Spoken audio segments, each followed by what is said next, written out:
ईश्वरा गुरु साक्षात परब्रह्म तस्मै श्री गुरवे नमः। तस्मै श्री गुरवे नमः।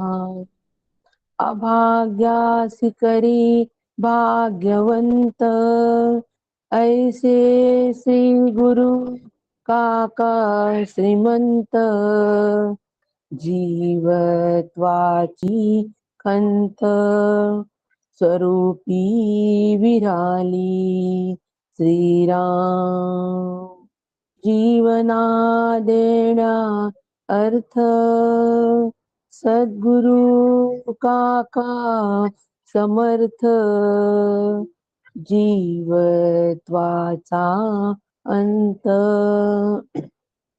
आत्मारामी केला श्रीराम का सारिके पूर्ण वैराग्य जाचे वसिष्ठा परी ज्ञान योगेश्वराचे कवी वाल्मिका सारिखा मान्य ऐसा नमस्कार माझा सद्गुरु रामदासा श्रीराम समर्थ श्रीराम। परम पूज्य श्री गुरु डॉक्टर काका यांना साष्टांग नमन करते। परम आदरणीय सुनील काका यांनाही साष्टांग नमन करते। आणि श्रोते, आपण जगदीशांची मूर्ती आहात, माझे प्रेरणास्थान आहात, पण आपणाला पण साष्टांग वंदन करते। श्रोते, आपण जगदीश मूर्ती श्रवणे बैसावे एकांती स्थिर होईल माझी मती आपण कृपा प्रसादे पुनश्च आपल्याला एकदा वंदन करते आणि आजच्या चिंतनाला प्रारंभ करते। चिंतनाचा विषय दासबोध आणि ह्या दासबोधाच्या अंतर्गत समास 14वा आणि ह्या समासाच्या 14वा समासाच्या अंतर्गत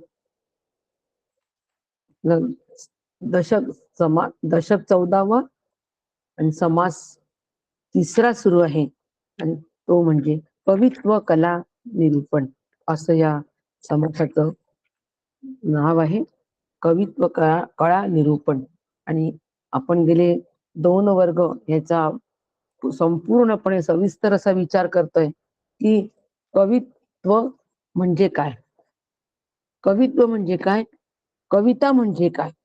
आणि कविता जे कवी असतात ते क्रांतिदर्शी असतात, त्यांना द्रष्टा असं म्हणतात, ते ज्ञानी असतात, ते कवी ज्ञानी असतात, म्हणजेच ते संत असतात, संत पदाला पोचलेले असतात। आणि म्हणून त्यांच्या वाणीतून आलेलं जे काही शब्दरचना असते, जे काही काव्य असतो ते प्रासादिक असतं। याचा आपण सविस्तर काल पूर्णपणे बघितलं की प्रासादिक काव्य कशाला म्हणतात, ते प्रासादिकच का, याचाही आपण सविस्तर विचार केलेला आहे।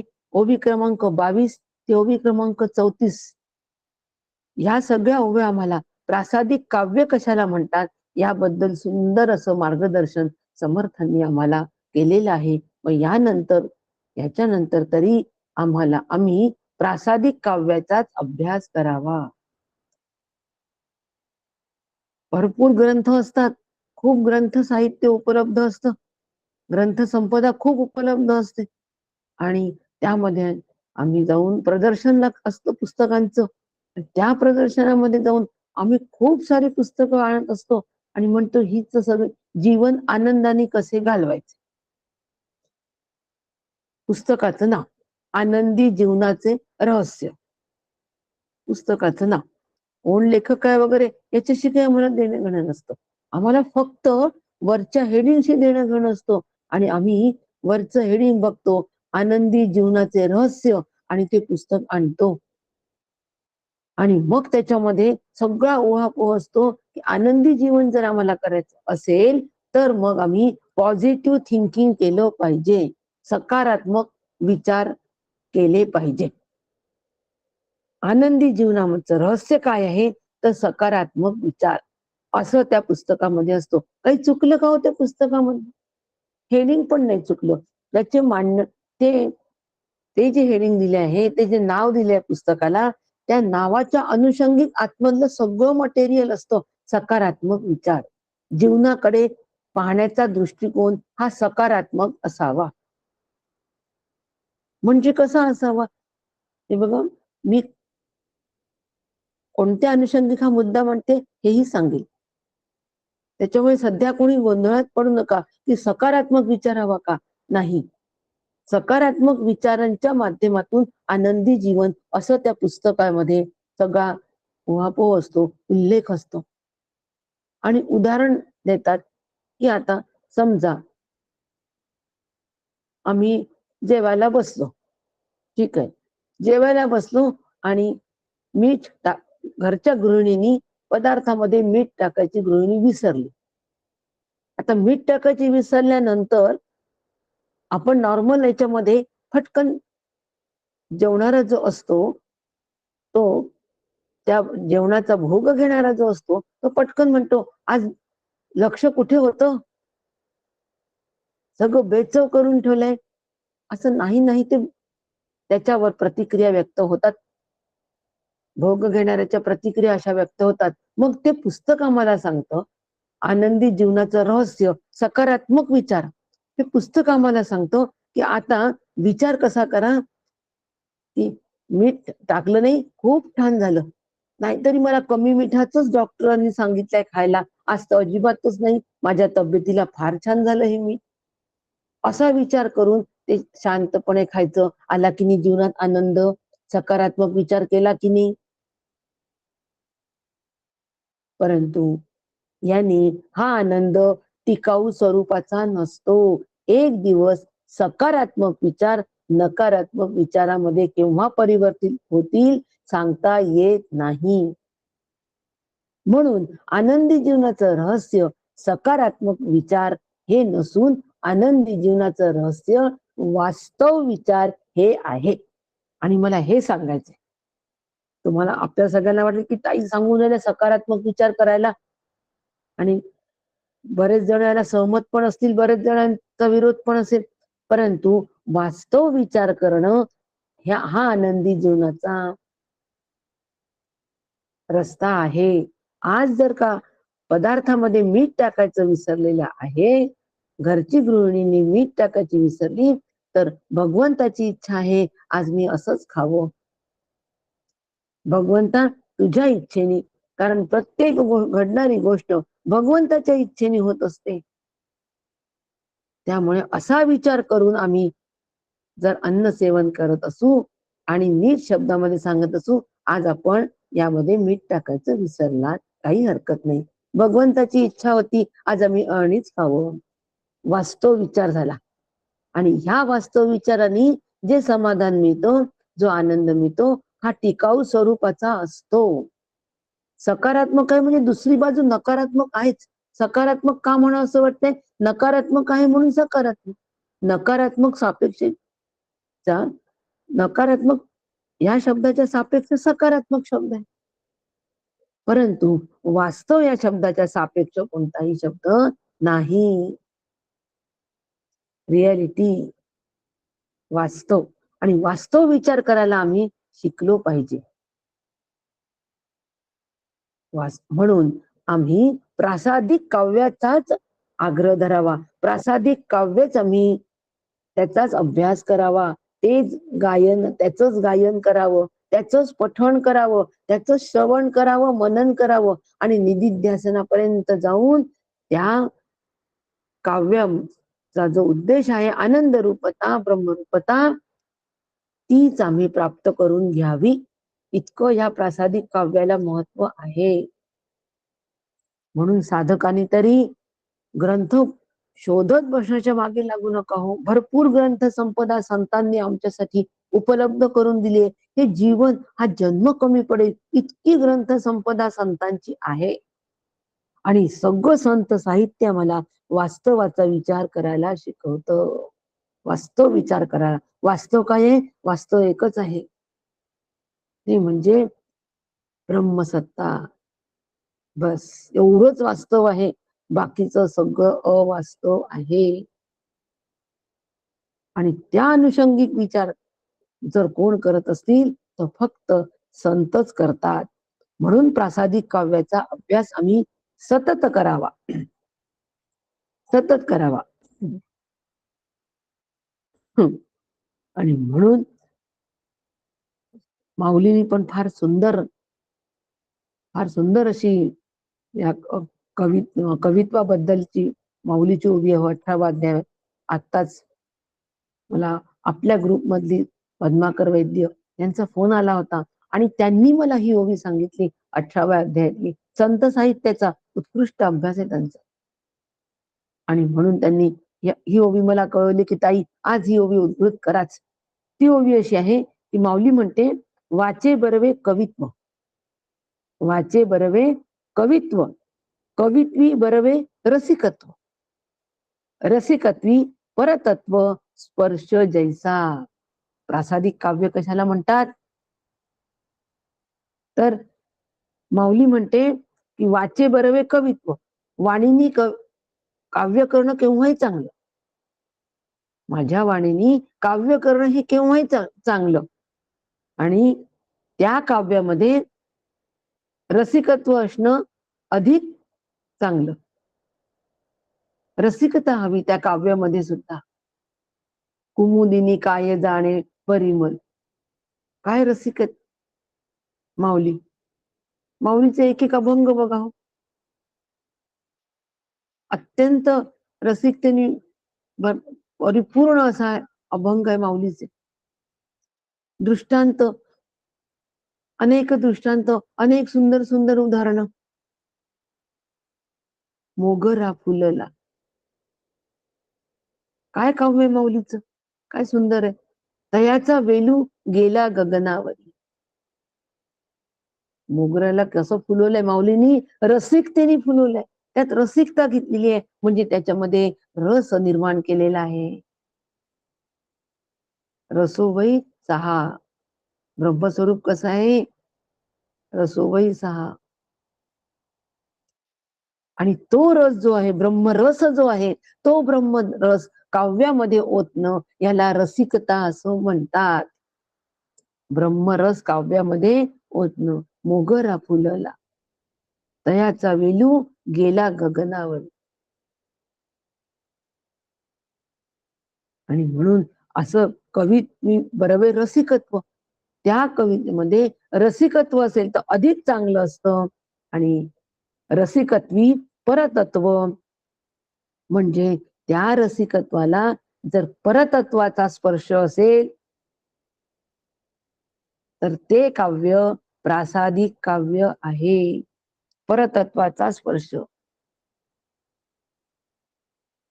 परतत्वाचा स्पर्श जर असेल तरच ते प्रासादिक काव्य होतं, नाहीतर नाही. त्या काव्यातून आम्ही ब्रह्मरूपतेकडे, या निर्णयाकडे आम्हाला ते काव्य त्या काव्यांनी नेलंच पाहिजे. रसिकत्व, काकांचं बघा रसिकत्व. तू हसत राहा, हसत राहा, सदाची सदा फुले. जे सदाफुलीचं फुल उपेक्षित आहे, आम्ही त्याच्याकडे कधी बघत सुद्धा नाही. त्याच काकांनी सगळं वर्णन केलंय, तिच्या उपेक्षित जीवनाचं वर्णन केलेलं आहे. आणि तू हसत राहा, हे रसिकत्व त्यात भरलेलं आहे की तू सदाच फुललेली असते ग. इतकं उपेक्षित असून सुद्धा तू फुललेली असते. आणि तुझं ते फुलणं आम्हाला अत्यंत मोलाचं वाटतं आणि आम्हाला ते संदेश देऊन जातं. रसिकतेने त्या फुलाकडे बघितलेलं आहे, म्हणून त्याच्यामधलं रसिकता काकांना सापडली.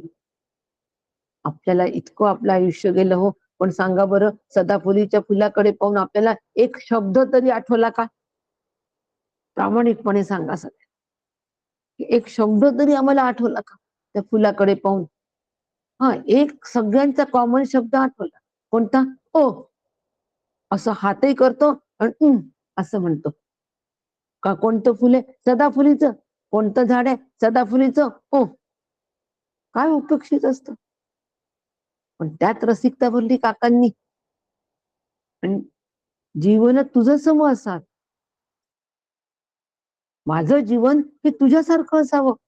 सुख असो दुःख असो, मी सतत प्रसन्न असावं, मी सतत आनंदी असावं. सदाफुली. काय रसिकत्व आहे. म्हणून वाचे बरवे कवित्व आणि कवित्वी बरवे रसिकत्व. रसिकत्वी परतत्व.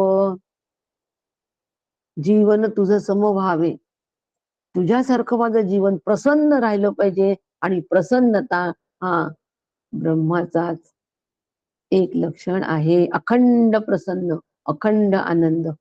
म्हणजे परतत्वाचा झाला की नाही स्पर्श, त्या काव्यामध्ये आला की नाही परतत्वाचा स्पर्श. आणि म्हणून ते प्रसाद म्हणून आम्ही स्वीकारावं. प्रसाद म्हणून ते काव्य आम्ही स्वीकारावं. आणि सदाफुली आमच्यासाठी नेहमी कशी असली पाहिजे? प्रेरणा देणारी असली पाहिजे. काकांना म्हटलं, काका सदाफुली, कृष्णाला तुळस आवडत होती आणि तुम्हाला सदाफुली आवडते. पण ह्या सदाफुलीला हळद कुंकू वाहणं आणि प्रदक्षिणा घालणं हे तुम्हाला अपेक्षित नाहीये. काका म्हणे, बरोबर आहे, अगदी बरोबर विचार आहे. तुळशीला रोज पाणी घालतो, हळद कुंकू वाहतो, प्रदक्षिणा घालतो, पण सदाफुलीला रोज हळद कुंकू पाणी घालणं, प्रदक्षिणा मारणं अपेक्षित नाही. ते काम आटपून टाकण्याचं नाही. ती प्रेरणादायी सतत दिवसभर तो विचार टिकला पाहिजे. तिला बघितल्यानंतर हा विचार सतत टिकला पाहिजे की मी असंच असावं सदाफुलीसारखं. परतत्वाचा स्पर्श काव्याला झालेला, रसिकता सुद्धा त्यामध्ये असलेली, ह्याला म्हणतात प्रासादिक काव्य. आणि असं प्रासादिक काव्याचा जर आम्ही अभ्यास केला तर आमचं सुद्धा अंतःकरण भगवत भजनाने, भगवत भक्तीनी ओतप्रोत भरून जात. ओतप्रोत. आणि असं म्हणून समर्थ आता आम्हाला सांगतात आहे की हे प्रासादिक काव्य जे आहे, तर आता ऐका कवित्व लक्षण केलेच करू निरूपण, जेणे निवे अंतःकरण श्रोतयांचे. 35वी ओवी बघा, फार सुंदर ओवी आहे. समर्थ म्हणतात की आता कवित्व किंवा काव्य कसं असावं. माऊलीने सांगितलं आपल्याला आत्ताच, कसं असावं काव्य. रसिकत्वही पाहिजे आणि परतत्वाचा स्पर्शही पाहिजे. पण याचे एकदा केलेलं स्पष्टीकरण पुन्हा आपण करू. समर्थ म्हणतात पुन्हा याचं स्पष्टीकरण करू की कवित्व कसं असावं, त्यामध्ये काव्य कसं असावं. का परत करू की त्यामुळे, परत केल्यामुळे जेणे निवे अंतःकरण श्रोतयांचे, श्रोत्यांचे अंतःकरण हे पूर्णपणे निवून जाईल. निवून जाणं म्हणजे काय? निवून जाणं म्हणजे निखारा पूर्णपणे निवून जातो, विस्तो पूर्णपणे निवून जातो. इतका तो थंड होतो की त्यानंतर निवून गेलेल्या निखाऱ्याची राख जर का कापसामध्ये गुंडाळून ठेवली तर कापूस पेट घेत नाही. इतकं साधकाचं, भक्ताचं अंतःकरण हे निवून गेलेलं असावं, शांत असावं की कितीही प्रतिकूल परिस्थिती जरी असेल तरी त्यात ते उद्विग्न होणार नाही. अजिबात उद्विग्न होणार नाही. ती वृत्ती तुटणार नाही, इतक्या त्या वृत्ती वाळून गेलेल्या असाव्या. आणि असं जर आमचं अंतःकरण आम्हाला निवलेलं हवं असेल तर मग संतांचं काव्य कसं असतं याचा आम्ही नक्की परत अभ्यास करावा. आणि समर्थांनी आम्हाला संतांचं काव्य कसं असतं, म्हणजे प्रासादिक काव्य कसं असतं, आधी 34 ओवी पर्यंत सांगितलंय. प्रासादिक काव्य कशाला म्हणतात हा मुद्दा होता. आता प्रासादिक काव्य कशाला म्हणतात? आता ते कसं असावं, त्यात कोणत्या गोष्टी त्याच्यामध्ये अंतर्भूत असाव्या. माऊलींनी रसिकत्व सांगितलंय, परतत्वाचा पण उल्लेख केलेलाच आहे, पण समर्थांनी आणखी खूप सारे उल्लेख केलेले आहेत. आणि अशा पद्धतीने जर आम्हाला त्या काव्याकडे पाहण्याची एक दृष्टी जर आली, तर त्यांनी आमचं अंतःकरण निवून जाणार आहे, शांत होणार आहे. निवणे, शांत होणे, परत तो निखारा पेट घेतच नाही. त्या निखाऱ्याची एकदा राख झाल्यानंतर ती परत कधीच पेटत नाही. त्यात तुम्ही रॉकेल टाका, पेट्रोल टाका, डिझेल टाका, तेल टाका, काही टाका, ती राख परत पेट घेणे नाही.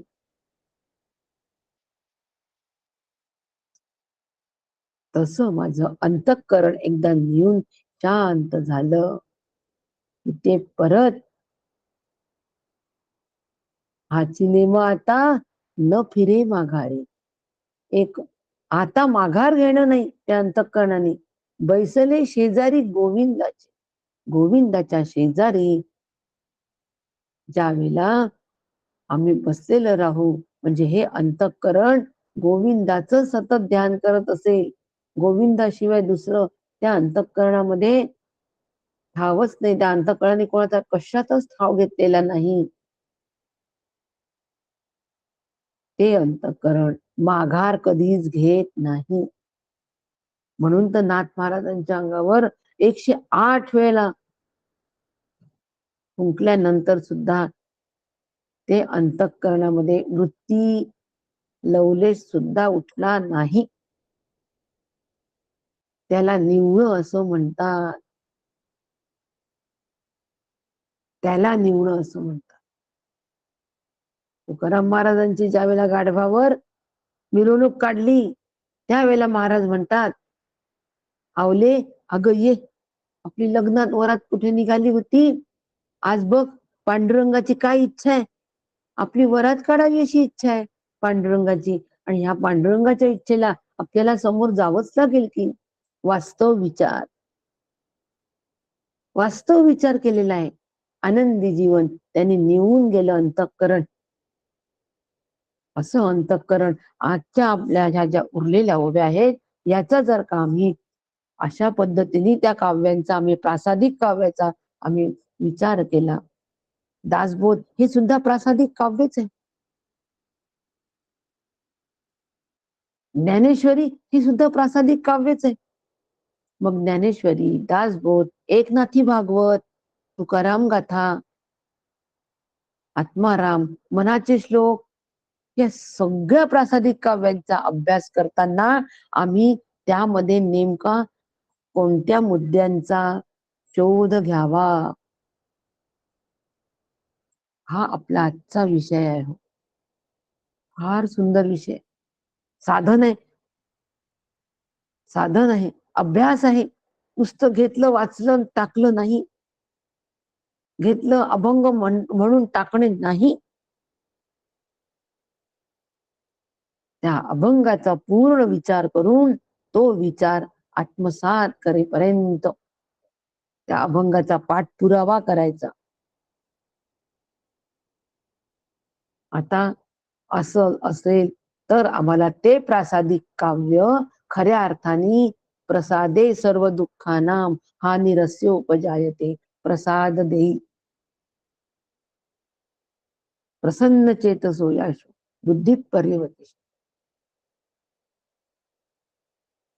प्रसाद हा मज द्यावा देवा, प्रसाद हा मज द्यावा, सहवास तुझाची घडावा. तुझा सतत सहवास होते, सदा सर्वदा योग तुझा घडावा. हा प्रसाद सतत भगवंताचा योग राहिला पाहिजे, जेणेकरून माझं अंतःकरण हे निवलेलंच राहील. म्हणून आता समर्थ आम्हाला सांगून आले की त्या कवित्वामध्ये किंवा ते काव्यामध्ये नेमकं काय असावं आणि काय असतं, आणि आमच्या ते लक्षात येतंय की नाही. आहे की नाही चिंतनाचा विषय, आहे की नाही बारकाव्याचा विषय नुसतं वाचून सोडून देण्याचा आहे का? अजिबात नाही. याला अभ्यास असं म्हणतात. कवित्व असावे निर्मळ, कवित्व असावे सरळ, कवित्व असावे प्रांजल अन्वयाचे. कवित्व कसं हवं, काव्य कसं हवं, शुद्ध बुद्धीने शुद्ध विषयाबद्दल केलेलं असावं, सरळ अर्थ सांगणारं असावं, सुस्पष्ट आणि सुसंगत असावं. समर्थ म्हणतात अत्यंत स्पष्ट असावं काव्य, त्यामध्ये क्लिष्टता नसावी, त्यामध्ये गूढता नसावी, क्लिष्टता नसावी, गूढता नसावी. त्यामध्ये किती सरळ आणि शुद्ध आणि स्पष्ट सरळ अर्थ सांगणारं असावं. काकांचं एक अभंग सांगते, काव्य सांगते काकांचं, त्याच्यातून ती स्पष्टता, सरलता आणि सुस्पष्टता लक्षात येईल. काका म्हणतात येच ईश्वरा, येच ईश्वरा, च लावलाय, ईश्वरा येच, येई कृष्णा, कृष्णा ये रे. किती आग्रह धरलाय, येच ईश्वरा, येच कृष्णा. सोपे शब्द. नाचू ये रंगणी, अरे कृष्णा, अरे ईश्वरा ये, आपण नाचूया, तुझ्या संगे मी पण नाचतो. पण हे नाचत असताना नाही सुखाचे रंगण, परी रे जगताच्या अंतरी. सुस्पष्ट, सुसंगत आणि सरळ अर्थ सांगणार. काही अर्थ सांगण्याची आवश्यकता आहे का? अजिबात नाही. येच ईश्वरा, येई कृष्णा, नाचू या रंगणी. पण नाही सुखाचे रंगण. सुखाचं जे रंगण आहे, सुखानी जे रंगण आहे, हे या जगताच्या अंतरी नाही. हे मला कळून आलेलं आहे रे. या जगामध्ये, या जगतामध्ये सुख नाही, असा याचा सरळ अर्थ आहे. सुखाचं रंगण, सुख या जगताच्या अंगणामध्ये नाही, तुझ्या बरोबर नाचण्यामध्ये आहे. हरतालिका, हरीच्या तालावर नाचणे म्हणजे हरीची इच्छा, भगवंताची इच्छा, बाकी काहीच नाही. आज भगवंताची इच्छा आहे, मीटिंग जॉईन केली आणि पटकन वेळ सोडायची पण वेळ आली, भगवंताची इच्छा. काहीतरी मध्ये अडथळे आले, भगवंताची इच्छा. आणि म्हणून नाचू ये रंगणी. आहे की नाही सरळ आणि सुसंगत आहे की नाही सगळं. कवित्व असावे भक्तिबळे, कवित्व असावे अर्थागळे, कवित्व असावे वेगळे अहंतेसी. भक्तीचा स्थायी भाव पाहिजे आणि अर्थांतराच्या चातुर्याने भरलेली पाहिजे. अहंकाराचा वारा नसलेली कविता असावी. अहंकाराचा वारा न लागो राजसा. कोण म्हणतात? नामदेव महाराज. स्पष्ट सांगतात आहे की मला अहंकाराचा वारा सुद्धा नाही लागला पाहिजे. त्यातून नामदेव महाराजांनी अहंकाराचा वारा म्हटले आहे. म्हणजे काय? कोणासाठी म्हटले हो? त्यांनी त्यांच्यासाठी म्हटलंय. तुम्हाला वारा सुद्धा नको लागायला अहंकाराचा. वारा किती वेळ असतो? नुसतं थोड्या वेळ स्पर्श करून जातो, थोड्या वेळ स्पर्श करून जातो. तर थोड्या वेळ स्पर्श केल्याने गरमी जाते का? नाही. हवेची झुळूक असते, त्यांनी गरमी जाते का? अजिबात जात नाही. परत गरमी व्हायला सुरुवात होते, पण तेवढ्याच वेळ ती अल्प काळ आम्हाला सुख देऊन जाते. तेवढा अल्प काळ सुद्धा अहंकार आम्हाला चिकटायला नको. अत्यंत चातुर्याने केलेलं आहे. आणि म्हणून कवित्व असावे कीर्तिवाड, कवित्व असावे रम्य गोड, कवित्व असावे जाड प्रतापविषयी. श्रीहरीचे अद्भुत पराक्रम त्यात भरपूर असावे. हरिकीर्ती भरून उरावी, हरिकीर्ती भरून उरावी आणि रमणीय व गोड शब्दात ती सांगावी. हरिकीर्ती गोड शब्दात सांगावी. अमृताहुनी गोड नाम तुझे देवा. रमणीय आणि गोड शब्दामध्ये सांगितलंय की नाही नामदेव महाराजांनी. इतकं अमृताहून सुद्धा गोड नाम आहे. रमणीय आणि गोड शब्दात सांगितलं. अमृताहून गोड, अमृताहून गोड काहीच नसतं. पण हो आहे, नाम आहे. हो, त्या नामात रमलं तर, नाही रमलं तर मग अमृतच माहित नाही आम्हाला. अमृत म्हणजे जे मृत होत नाही असं. मग नामामृत म्हणजे नाम सातत्याने जर आम्ही घेतलं, अत्यंत आवडीने घेतलं, नाम आणि नामी यांच्या अभेदाच्या बोधामध्ये आम्ही जर ते नाम घेतलं तर ते आम्हाला अमृत तत्वापर्यंत नेऊन पोहोचवतो. आम्ही अमृत होतो. स्वर्गातल्या अमृताची या ठिकाणी कुठेच बरोबरी नाही. स्वर्गातलं अमृत सुद्धा एक वेळ संपून जाईल, पण हे अमृत कधीच संपणार नाही. अखंड आहे, अक्षय पात्र. आणि म्हणून अशी हरिकीर्ती भरून उरावी, ती रमणीय गोड शब्दामध्ये सांगावी. आता आम्ही प्रासादिक कार्य, ज्या वेळेला प्रासादिक काव्याचा अभ्यास करतो त्यावेळेला ही हरिकीर्ती कुठे आहे, कशा पद्धतीने कवींनी हरिकीर्ती या ठिकाणी गायलेली आहे हे आम्ही शोधावं. ते बारकावे आम्ही शोधावे, तसा अभ्यास करावा काव्याचा. आणि आम्ही पण तशीच हरिकीर्ती, हरिभक्ती करावी. कवित्व असावे सोपे, कवित्व असावे अल्परूपे, कवित्व असावे सुलभे चरणबद्ध. सगळ्यांना सहज समजणारं असावं आणि थोडक्यात मांडलेलं असावं आणि अनुप्रासादी अलंकार सहजपणे साधलेलं काव्य ते असावं. सर्वांना सहज समजणारं. हेची दान दे गा देवा, तुझा विसर न व्हावा. किती सोपं आहे. हेच दान दे देवा की तुझा विसर नाही आम्हाला पडला पाहिजे.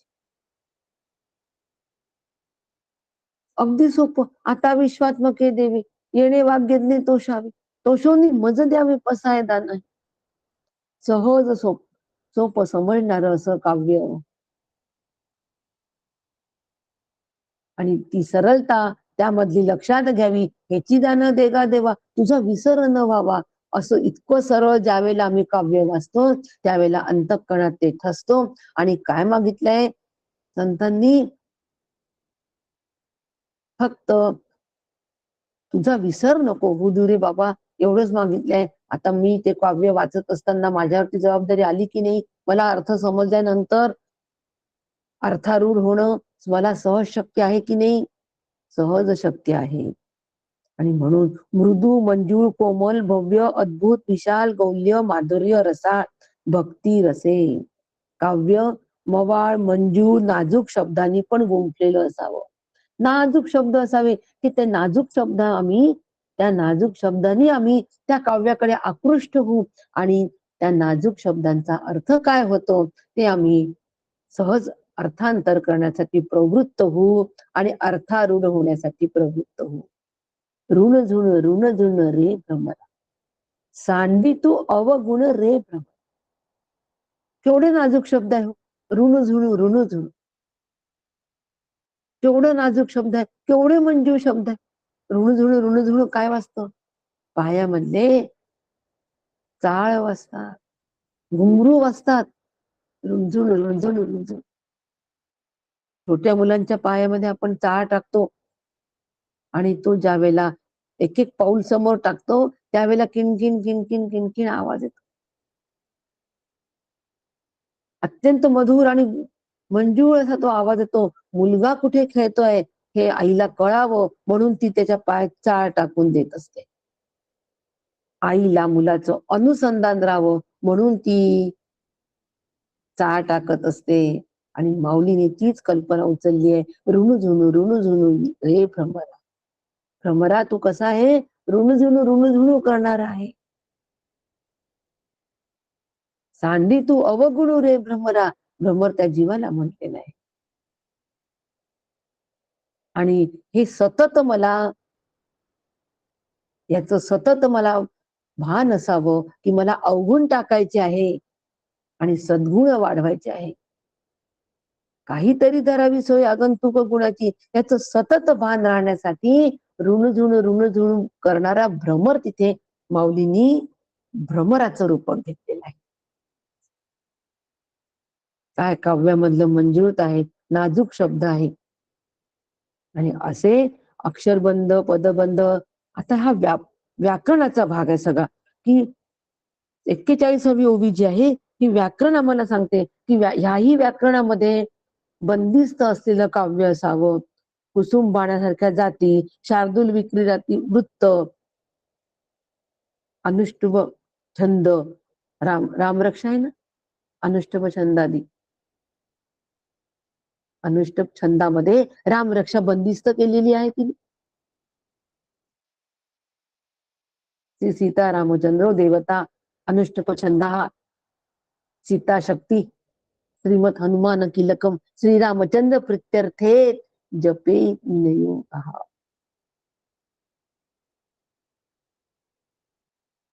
त्यात सामर्थ्य पण दिलेलं आहे भगवंताचं. सीता माहिती सामर्थ्य दिले. आणि असा या सगळ्या छंदामध्ये हे काव्य असावं. आता हे छंद पाहण्याचं आणि वृत्त पाहण्याचं काम आमचं नाही, पण अर्थाने तो पूर्णपणे त्याचा फॉर्मेट म्हणतात ना तसा देऊनच दिला आम्हाला. पण हे आम्ही बघण्याचं कारण नाही. नाना युक्ती बुद्धी, नाना कळा, नाना सिद्धी, नाना अन्वय साधी, नाना कवित्व, काव्य रचनेचे सर्व प्रकार हाताळून त्यात खुब्या, चातुर्य सगळं त्याच्यामध्ये सहजता असावी आणि कवितेच्या कडव्यातील प्रत्येक चरणात सुसंगती असावी. पहिला चरण, दुसरा चरण सुसंगत असावं. मना सज्जना भक्तिपंथेची जावे, तरी श्रीहरी पाविजे तो स्वभावे. मना सज्जना, हे मना तू भक्तिपंथीने जेव्हा जाशील तेव्हा तुला श्रीहरी स्वभावता, श्रीहरी पावेल. म्हणजे स्वभावता म्हणजे श्रीहरीचा स्वभाव कसा आहे, आनंद, सच्चित आनंद असेल श्रीहरी, तेव्हा तुला गमसेल. म्हणजे तू पण त्याचप्रमाणे सच्चित आनंद रूप होशील, पाविजे तो स्वभावे. या दोन्ही चरणामध्ये सुसंगती येणं केव्हा पावेल श्रीहरी, ज्या वेळेला तू भक्तिपंथाने जाशील रे मना त्यावेळेला. किती सुसंगत आहे काव्य बघा. पहिल्या चरणाचा संगती दुसऱ्या चरणामध्ये, दुसऱ्याची संगती तिसऱ्यामध्ये, तिसऱ्याची संगती चौथ्यामध्ये. आणि अशा श्रीहरीला जर मला श्रीहरीशी ऐक्य करायचं असेल तर तू भक्तिपंथाने जा. जनी निंदते सर्व सोडून द्यावे, जनी वंदते सर्व भावे करावे. सुसंगतपणा, हा सुसंगतपणा, हा जो समन्वय आहे पहिल्या चरणाचा दुसऱ्या चरणाशी, हा समन्वय आम्हाला टिपता आला पाहिजे. कशासाठी सुसंगतपणा सांगून राहिलो हो आम्ही, कशासाठी आम्हाला सुसंगतपणा टिपायचा आहे. हा जर समन्वय, हा जर सुसंगतपणा आम्ही टिपला, हा बारकावा जर आम्ही टिपला तर आमचं मुद्देसूद आणि सुसंगत असं चिंतन होईल आणि ते चिंतन मग आम्हाला पूर्णपणे स्वरूपाकारतेसाठी मदत करेल. मुद्देसूद, आटोपशीर, फापट पसारा नाही, सूत्रबद्ध. आपला चालू आहे स्वाध्याय मंच, सूत्रबद्ध. सूत्र लक्षात घ्या, हा सुसंगतपणा लक्षात घ्या, समन्वय लक्षात घ्या. अभ्यास करताना अभ्यासाच्या ह्या पद्धती आहेत. ह्या पद्धतीने जर आम्ही अभ्यास केला तर आमचा अभ्यास हा योग्य दिशेने होईल आणि आम्ही परिपूर्णतेकडे वाटचाल करू. बारकावे टिपत टिपत, सुसंगती लावत लावत, समन्वय लावत लावत निर्णयाकडे सहज गतीने येऊ. व्यवहारात करतो आपण असं, नक्की व्यवहारामध्ये करतो. आता व्यवहारातलं उदाहरण देत नाही, आपल्याजवळ वेळ थोडा आहे, आज आपला हा झाला पाहिजे आणि मला प्रासादिक काव्यामध्ये नेमकं काय काय टिपायचं आहे दासबोधाचा अभ्यास करतोय की नाही आपण, मग आम्हाला ह्या गोष्टी टिपता आल्या पाहिजे की नाही, निश्चित टिपता आल्या पाहिजे. आणि म्हणून नाना साहित्य दृष्टांत, नाना तर्क धातमात, नाना संमती सिद्धांत पूर्व पक्षीची. म्हणजे काव्य रचनेमध्ये रसालंकार, उदाहरणे, तर्कशुद्धता, वास्तव कल्पना, श्रेष्ठांची प्रमाणे,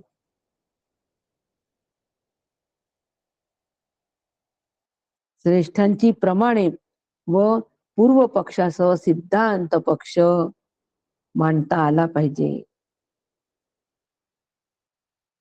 सिद्धांतासह पूर्व पक्षासह सिद्धांत आम्हाला त्याच्यामध्ये असला पाहिजे. म्हणजे आम्ही ज्या वेळेला प्रासादिक काव्याचा अभ्यास करू त्यावेळेला यामध्ये पूर्व पक्ष कुठे आहे हे आमच्या लक्षात आलं पाहिजे. पूर्व पक्षाची मांडणी लक्षात आली पाहिजे. आणि तो पूर्व पक्ष सोडून आम्ही सिद्धांत पक्षावर आरूढ व्हायचं. सुंदर काकांनी केलेलं भजन आहे, हरी माझा सुखाचे घरी, असं एक भजन आहे काकांचं. जीवन सुंदर आहे त्या पुस्तकामध्ये काकांचं आहे. हरी माझा सुखाचे घरी. हरी कुठे असतो? सुखाच्या घरी असतो.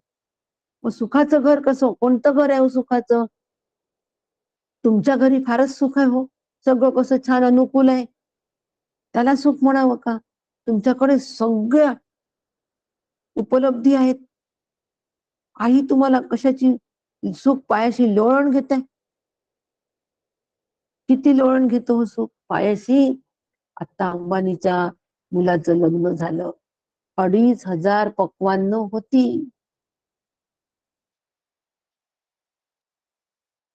सूनबाईला 5 ते 10 करोड रुपयाचा नुसता हार दिला प्रेझेंट सासूबाईनी. ड्रेसअप करायला आलेली जी होती तिने फक्त ड्रेसअप करण्याचे 2.5 लाख रुपये. आता मला सांगा, आपले स्वप्न सुद्धा असे नसतात, आपल्या स्वप्नातल्या कल्पना सुद्धा थिट्या पडतात. मग ते सुख आहे का त्यांच्याकडे? ते सुख आहे का? मग सुख त्यांच्या घरी आहे का? नाही नाही. हरी माझा सुखाचे घरी. मग कोणतं सुख, सुख कुठे कोणत्या घरी आहे? निरंजन आम्ही बांधिले घर. काकांनी त्यामध्ये 5 घरांची कल्पना दिलीये. यात सांगितलंय वास्तव व कल्पना, हे त्याच्यामध्ये असलं पाहिजे काव्यामध्ये. काकांनी ह्या काव्यामध्ये 5 घरांची कल्पना मांडलेली आहे आणि वास्तव सांगितलेलं आहे निरंजन आम्ही बांधिले घर. आणि श्रेष्ठांची प्रमाण पण दिली आहे की तुकाराम महाराजांनी निरंजन घर बांधलं, नामदेव महाराजांचं घर निरंजन घर होतं, ज्ञानोबा माऊलीचं घर निरंजन घर होतं. आणि म्हणून तिथे हरी होता, म्हणून ते घर सुखाचं आहे, तिथे हरी आहे. अंबानीचं घर सुखाचं नाही. मी का अंबानी म्हटलं? मला टीका नाही करायची त्यांच्यावर, प्रारब्धाने त्यांना तेवढं दिलेलं आहे, त्यांच्यावर टीका नाही करायची. पण तिथे सुख आहे अशा या मध्ये आम्ही नसावं, त्या प्रभावात आम्ही नसावं. काय सुख आहे हो त्यांना?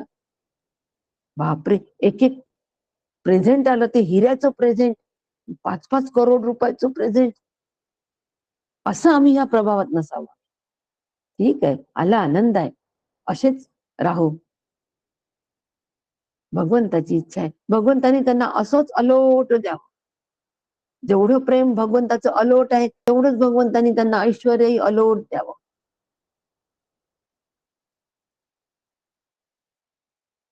आणि म्हणून नाना गती अशा पद्धतीची हे काव्य जे आहे, या काव्याचा अभ्यास करताना हे नाना साहित्य दृष्टांत, नाना तर्क धातमात त्याच्यामध्ये सापडतो हो. आणि सापडल्यानंतर आम्ही लगेच अर्थारूढ होतो. लगेच नाना गती नाना व्युत्पत्ती. जनजीवनाच्या सर्व क्षेत्रात कवीला गती असावी, पांडित्याची जोड असावी, पांडित्याची जोड असावी, चतुरस्र बुद्धी, अखंड स्फूर्ती, स्मरण शक्ती, याची अभिव्यक्तीचे धैर्य, याची कवीला साथ हवी.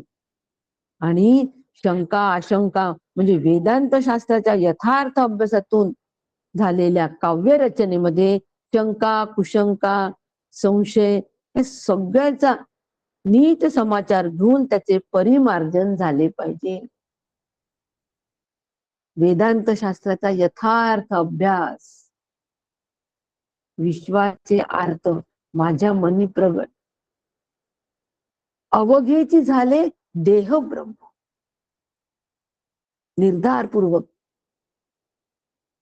निर्धारपूर्वक झालेल्या याच्यामध्ये अवघेची झाले देह ब्रह्म. ज्यावेळेला विश्वाचं जे अर्थ आहे हे माझ्या अंतरंगामध्ये प्रगटलेलं आहे,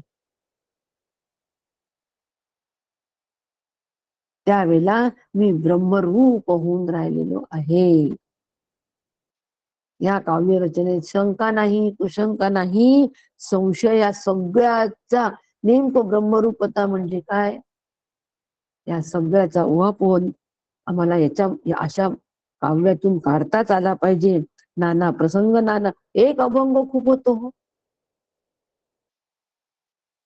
एका दिवसामध्ये एका अभंगाचा या पद्धतीने विचार आम्ही केला तर खूप खूप सारा काही अभ्यास होतो. म्हणून ज्यामध्ये अनेक घटना, तत्वज्ञान, योगांचे प्रकार स्पष्टीकरणे आणि तत्वचर्चेचे सार असेल तेच खरे कवित्व आहे. तत्वचर्चेचं सार सुद्धा यामध्ये आलेलं असावं. तत्वचर्चेचं सार काय? अहं ब्रह्मास्मी.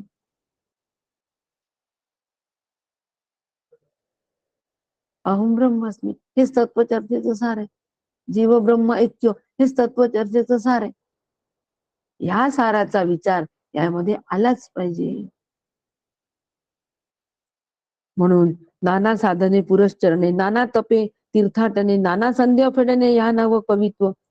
अनेक साधना पद्धतीचे वर्म सुद्धा यामध्ये उकलून सांगण्याची, त्या कवितेमध्ये उकलून सांगतात. त्या काव्यामध्ये अनेक साधनेची वर्म उकलून सांगतात आणि तपांचं सुद्धा वर्णन केलेलं असतो. आता असं काव्य शोधून काढणं आपलं काम आहे. आपल्याला जर काव्यामध्ये अशा पद्धतीचा सापडलं तर नक्की त्याचा अभ्यास करावा.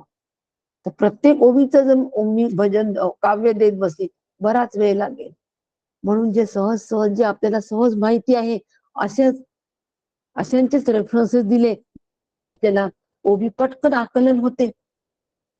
जेणे अनुताप उपजे, जेणे लौकिक लाजे, जेणे ज्ञान उमजे या नाव कवित्व. म्हणजे काव्य वाचल्यानंतर वाचकाला फुकट गेलेल्या आयुष्याचा पश्चाताप व्हावा आणि लौकिक जीवनात रमल्याची लाज वाटावी. सगळ्यांना हे काव्य माहितीये, पटकन आलं असेल सगळ्यांच्या मुखामध्ये. अनुदिनी अनुतापे तापलो रामराया, परमदिन दयाळा नीरसी मोह माया, अचपळ मन माझे नावरे आवरी, तुझ विणशीण होतो धावरे धाव आता. अनुताप, पश्चाताप, परमार्थामध्ये जो पश्चाताप होतो त्याला अनुताप असं म्हणतात. की रामराया, आत्ता मला कळलं रे. ज्या वेळेला दासबोधाचा अभ्यास आम्ही करतो आहे त्यावेळेला कळलं की माझी इतकी वर्ष आयुष्याची फुकट गेली. लौकिक जीवनामध्ये मी रमलो, त्याची मला आता लाज वाटते. परंतु हरकत नाही, आता उरलेला वेळ जो माझ्याजवळ आहे त्या उरलेल्या वेळामध्ये मी एक एक क्षण क्षण तुझ्यासाठी वापरेल आणि जीवन आनंदरूप करून घेईल. अनुताप, अरे अरे गेलं जीवन फुकट, अरे अरे आधीच जर आम्हाला हे मिळालं असतं ना तर आम्ही कुठे राहिलो असतो. याला पश्चाताप म्हणतात. लक्षात घ्या, पश्चाताप आणि अनुतापामधला फरक लक्षात घ्या.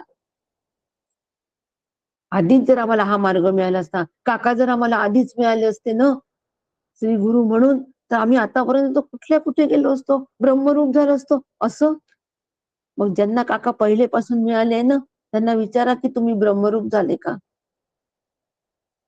ते म्हणजे कशाच,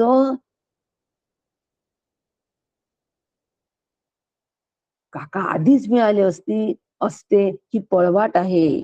काका आत्ता मिळालेत ना, श्री गुरु म्हणून काका आत्ता माझ्या जीवनामध्ये आलेत ना, मग आत्ताच्या क्षणापासून प्रत्येक क्षण मी आत्मानुसंधानात घालवेन, नामानुसंधानात घालवेन, तत्वविचारात घालवेन.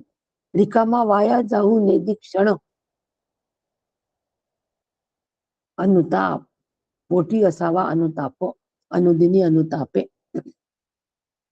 पहा आता अशा पद्धतीचा अनुताप त्या काव्यामध्ये असल्या बरोबर आपल्याला होतो की नाही अनुताप, झाला की नाही आम्हाला अनुताप, आणि त्या अनुतापाने आम्हाला आमच्या साधनेने गती घेतली की नाही? नक्की घेतली. तुझं विण क्षीण होतो, धाव रे धाव आता, तू नाही तर आता मला तो क्षीण आहे. तुझ्याशिवाय असलेला वेळ हा क्षीण आहे. वाढली की नाही उत्कंठा भेटीची, ऐक्याची. म्हणून जेणे ज्ञान हे प्रबळे, जेणे वृत्ती हे मावळे, जेणे भक्ती मार्ग कळे, या नाव कवित्व. म्हणून जे झालेले ज्ञान ठसावे, अंतर्निष्ठता लाभून भक्ती मार्गाचं योग्य आकलन व्हावं, ही चांगल्या काव्याची लक्षणं आहे. झालेले ज्ञान ठसावे. कोणाला झालेले? कवीला झालेलं ज्ञान हे वाचकाच्या अंतरंगात ठसावं, अशा पद्धतीनेच ते काव्य असावं. उगीच टला टन पला पण असावं. म्हणून जेणे देहबुद्धी तुटे, जेणे भवसिंधू वाटे, जेणे भगवंत प्रगटे, या नाव कवित्व. काव्यात असं सामर्थ्य असावं की त्यामुळे देह हा भ्रम जावा आणि जगाचे सत्यत्व जाऊन मिथ्यत्व दृढ व्हावे. सगुण देवाचं दर्शन आणि निर्गुणाचं ज्ञान व्हावे. सगुण देवाचं दर्शन म्हणजे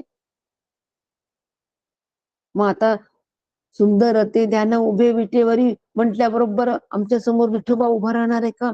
असं दर्शन का? नाही हो. माझ्या डोळ्यासमोर विठोबाची ती मूर्ती आल्यानंतर सुंदर ते ध्यान उभे विटेवरी करकटावरी ठेवून या, त्या रूपामध्ये मी तल्लीन झालो आहे, एक रूप झालेलं आहे. डोळ्यासमोर सतत ती विठोबाची मूर्ती आलेली आहे आणि त्याच्यामध्ये मी एक रूप झाल्यामुळे आनंदाला प्राप्त झालेलो आहे, हे दर्शन. आणि असं दर्शन झाल्याबरोबर ते हे परब्रह्म विटेवरी साजरे, हे निर्गुणाचं ज्ञान. हा विठोबा प्रत्यक्ष परब्रह्म आहे. ते हे परब्रह्म विटेवरी साजरे, हे निर्गुणाचं ज्ञान त्यावेळेला व्हावं.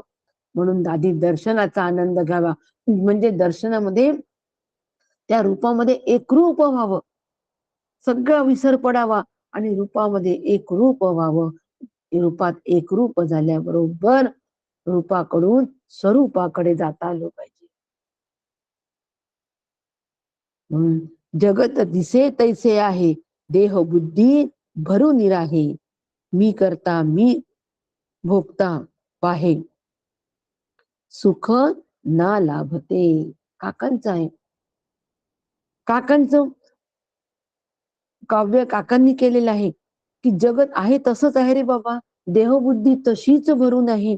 देह हा भ्रम जावा आणि जगाचं सत्यत्व जाऊन मिथ्यत्व दृढ व्हावं. मग जगत आहे दिसे तसंच आहे, जग मिथ्या आहे ते तसंच आहे.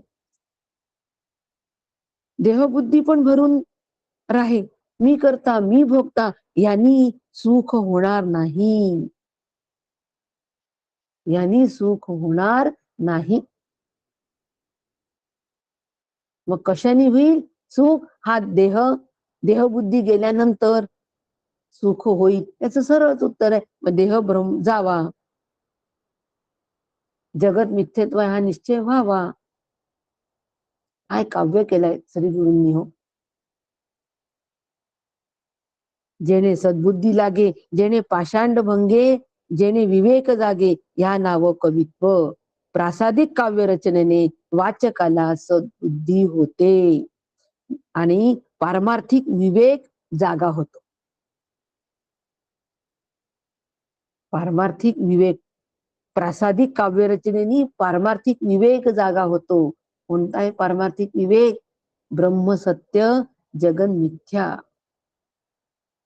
मग त्यासाठी प्रासादिक काव्य कसं असावं? ब्रह्म दिसे उघडे, जगामध्ये ब्रह्म दिसे उघडे.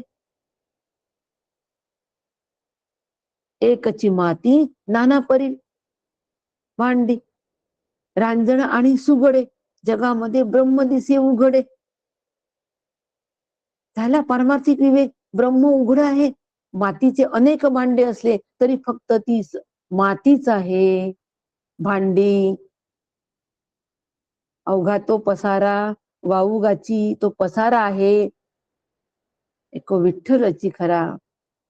झाला पारमार्थिक विवेक. प्रासादिक काव्यातून पारमार्थिक विवेक. एकच सूत आहे नाना परी कपडा, धोतर आणि लुगडे, जगामध्ये ब्रह्म दिसे उघडे. नारळ एकच नारळ आहे. आचार्यांना नारळ मोजायला दिल्या आईने. आचार्य म्हणतात, माते, आई म्हणते, बाळा किती नारळ आहेत? माते, एकच आहे. अरे कसे? 11 आणले आहेत, 11 दिसतात आहे. पण आई, वस्तू म्हणून तर नारळ एकच आहे, दुसरा नाहीच, दुसरं नाहीच. ब्रह्म दिसे उघडे, जगामध्ये ब्रह्म दिसे उघडे. आणि अशा पद्धतीने जर आम्ही या प्रासादिक काव्याचा अभ्यास केला, हे सगळे दिलेले जे मुद्दे आहेत हे सगळे शोधून, त्याचे बारकावे शोधून जर प्रासादिक काव्याचा अभ्यास केला तर त्याने ब्रह्माचा अंदाज येतो आणि दृश्य जगताचा भ्रम दूर होतो, भेद भ्रांती नष्ट होते. नको संसाराचा व्याप, बंद करू मनाची द्वारे, थोपवू पसारे.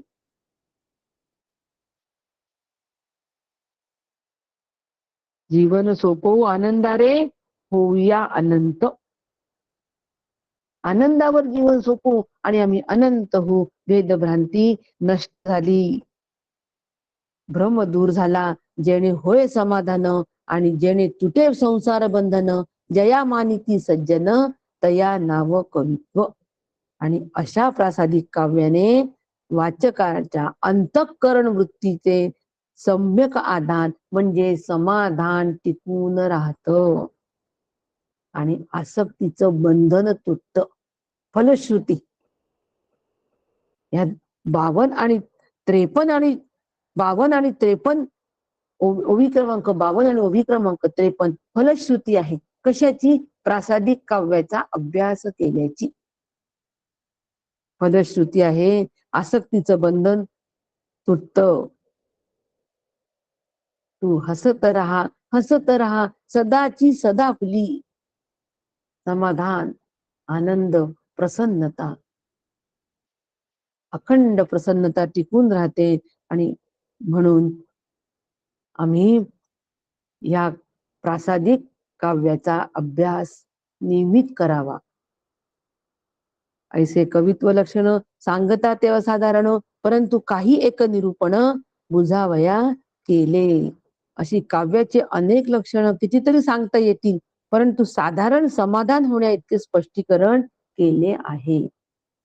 इति श्री दासबोधे गुरु शिष्य संवादे कवित्व कला निरूपण नाम समास 3 गुरु शिष्य संवादात्मक श्री दासबोध या ग्रंथातील कवित्व कला निरूपण नावाचा 3रा समास समाप्त. जय जय रघुवीर समर्थ.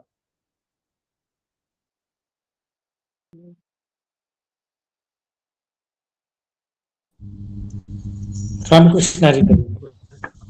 रामकृष्ण हरी.